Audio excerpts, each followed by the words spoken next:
Good morning, Denise Dryden here, out on Bainbridge Island, and today it's a really interesting topic that I wanted to sort of hold gently and play with, and I don't really play with is probably a good term. What do we do when we are traumatized and we're parenting, right? When there's a trauma energy in our body and we're parenting.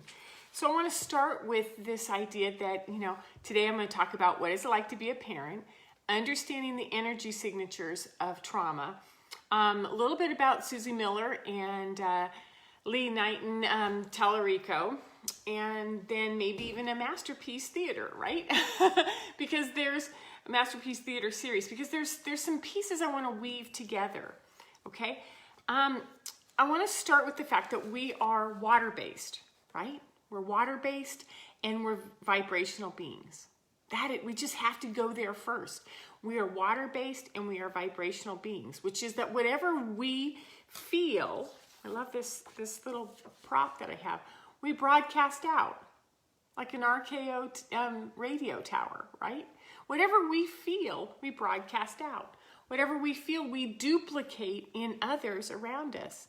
Whatever we have around us in others, we copy and duplicate, right? And that we are really, really powerful energy systems, and that we hold this resonance and we move it through our systems, and that we are whole vibrational beings. So when we understand that, then we take it into our role with other people. So when we're in a family system that has a certain vibration, we adapt or adopt both. We adapt to and we adopt their patterns and their experiences and their pains and their joys. So we are molded and we are shaped by the parents who raise us, by the vibration of the parents who raise us, and by their parents and by their parents. And so these little, personal stories, these issues that happen individually between human being and human being and human being is passed down genetically, vibrationally, and culturally. So it's our lineage on both sides. So it's not just mom or dad, it's both. So when we experience any kind of dissonance and we separate, right? We separate ourselves when we feel pain. So what that really means is that, something can happen to us when we're little. Something can happen to us when we're a small child. It could be physical abuse. It could be sexual abuse. It could be verbal abuse. It could be emotional abuse. It could be resonance abuse, which is that, I can't hold what this person is presenting to me. And I'm in a dilemma, which is I love them, and I feel off. I feel hurt by them. I feel injured. I feel wounded. So that means that there's this, whether it's that parent intends to suppress or control or dictate or actually cause physical harm, what happens is we separate. And I do a lot of work each week with Susie Miller. She does a weekly call, and she also has a monthly call representing the consciousness of the children. And she's an energy integrator. And what she talks about is that we have pieces of ourselves that when that kind of dissonance sets in, it's easier just to separate. It's easier, and I have a really good picture here of what that might look like, is that we just separate. Our head and the rest of our body just pulls apart, and we're like, disconnect, can't really be all together in this body because it hurts, it's painful, the dissonance is, so we sort of try to shut it down. So the thing is we go to our heads. We go to our heads because that's where the navigator is. That's where there's a part that will sort of jump in. So our heads, they become in charge. Our brains become in charge. They're the organizers. They're the control tower. They're on guard. They have this sort of overarching scanning, like, be careful, or watch that, or here she goes again, or there he goes again.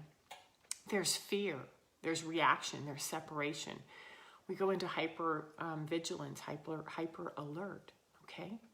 And so when our brain and our hearts, when our brain and our head, when they're in charge, we get overtaxed. We have this internal separation and a lack of collaboration, and there's just nothing here from the head down that really talks. And so the head's sort of measuring external stimulus and issues, and the brain resorts to control. Because control means that you think about this as a parent, right? I got 3 little kids running around and it's chaos. You can either relax into it and just let it be chaos, or you turn into control, which is, I need all these pieces to line up. I need to be hyper vigilant with them.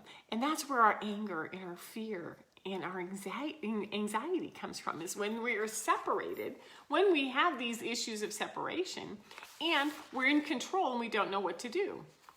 So, I've been watching Poldark. It's been raining here for the last couple of days. And Poldark is a end of the 1700s masterpiece theater series. It's a drama series. And it's really about what happens when a captain from the American Revolution, who's English, comes back and is now dealing with the French Revolution.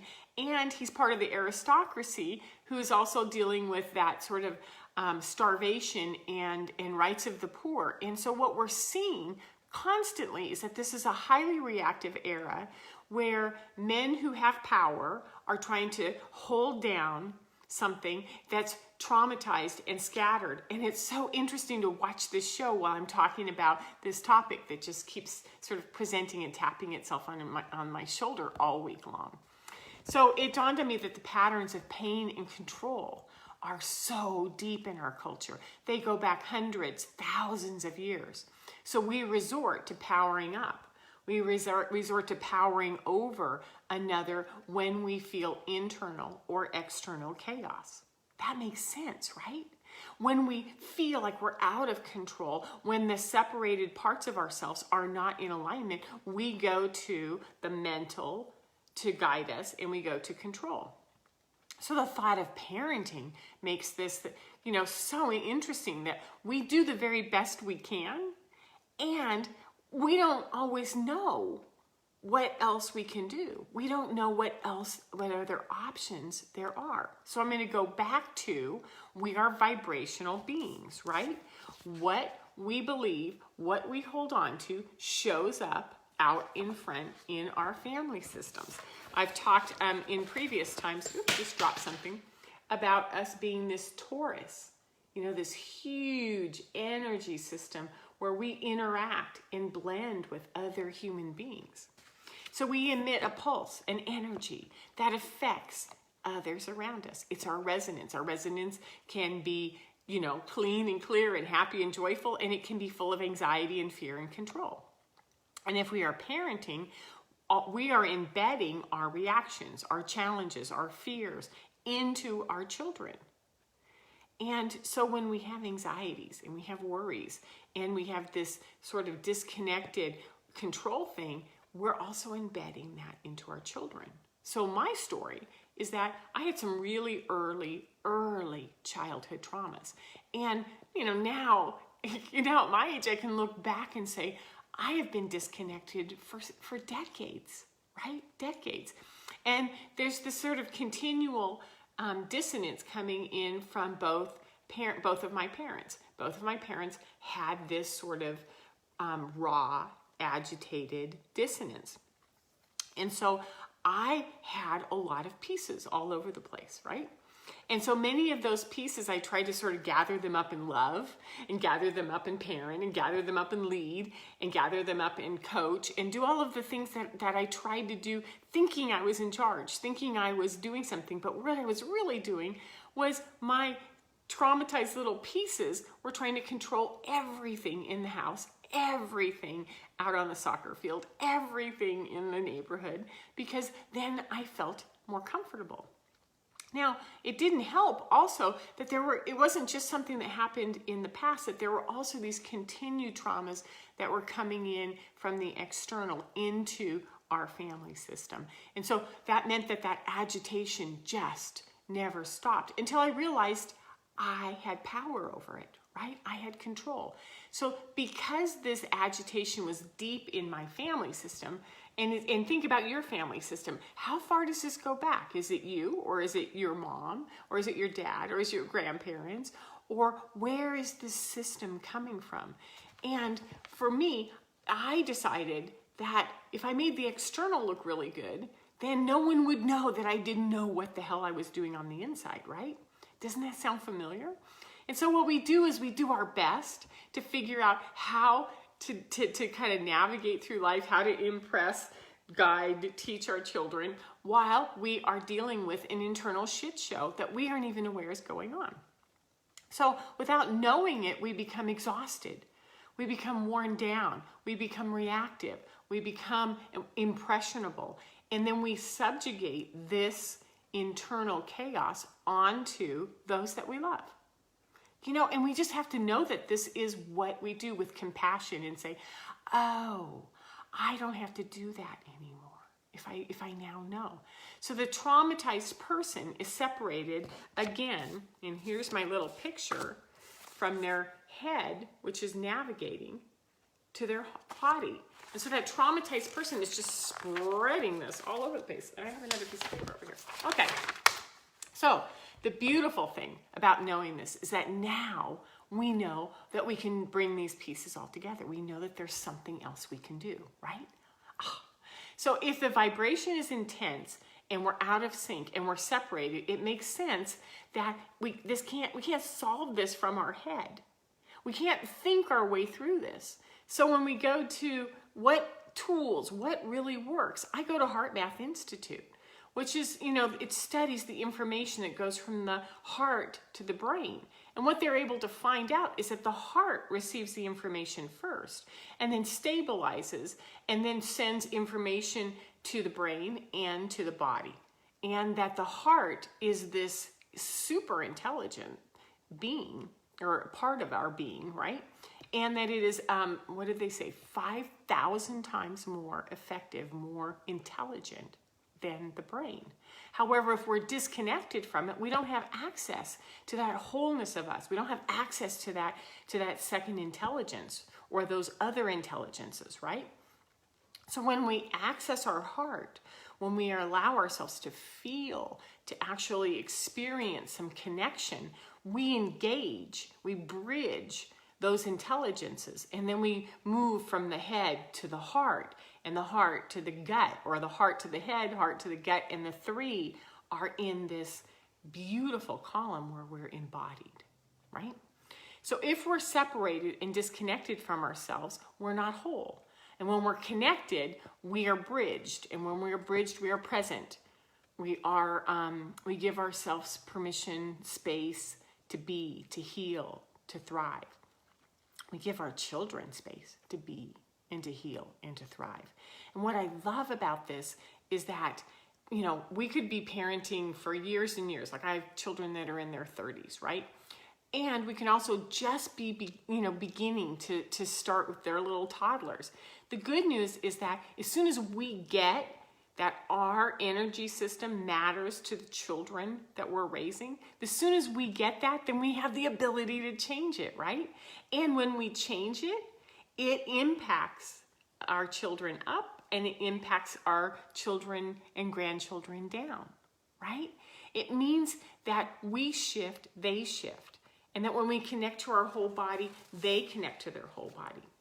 So for this week, as we're, in this continued virus lockdown, isolation recommendations, when are we going to open, what can you do, what can't you do? There are so many external stimulators and stressors out there that are making it hard for us to stay in balance. And we're experiencing pain and reaction to the news, to the abuses, to the racism, to the rioting, to the anger that's sort of bubbling under the surface. And I wanted to go to Lee Knighton Taliarico, because what he does is he does a weekly astrology where he talks about the political environment, he talks about the economic environment, he talks about the stars and the planets and where they're aligned. And on Friday, this Friday in like 5 days, we have our first eclipse of the eclipse season, which is a full lunar eclipse on a full moon. So you take the full moon energy and you take the eclipse energy and you take the fact that it's in Gemini at the time when we're doing this, right? And it means that everything's about our relationships, that our relationships are going to kind of pop up. Our old patterns, our old relationships, issues are going to come up. My stuff with mom, my stuff with dad, my stuff with my kids, my stuff with my friends, my stuff with old boyfriends, old husbands, everything, right? All of that's going to come up because we are looking at them so that we can regroup and go into practicing this heart. Bridge the gap, bridge the separation, and get to your heart, get your feet on the ground, get your gut and your heart integrated with the rest of your body, and then engage your head. Because this is the best way that we can identify and nurture and support our traumatized system. It's the best way that we can regather and regroup when things get a little rocky. So when we find our feet, when we integrate our energy system, when we feel all of our body and we navigate through, then what we do is we become a rock solid energy system that can send out change, that can send out peace, that can send out love, that can send out compassion. And we stop becoming the reactive person, the parent, the partner, the reactive citizen of this planet, and we start to connect with Gaia and offer assistance. And then, connect to our vertical column and contribute in ways that we never knew was possible. So being a traumatized parent means that we were a traumatized child. And then dealing with this separation and bringing these pieces back together is the most important thing we can do right now.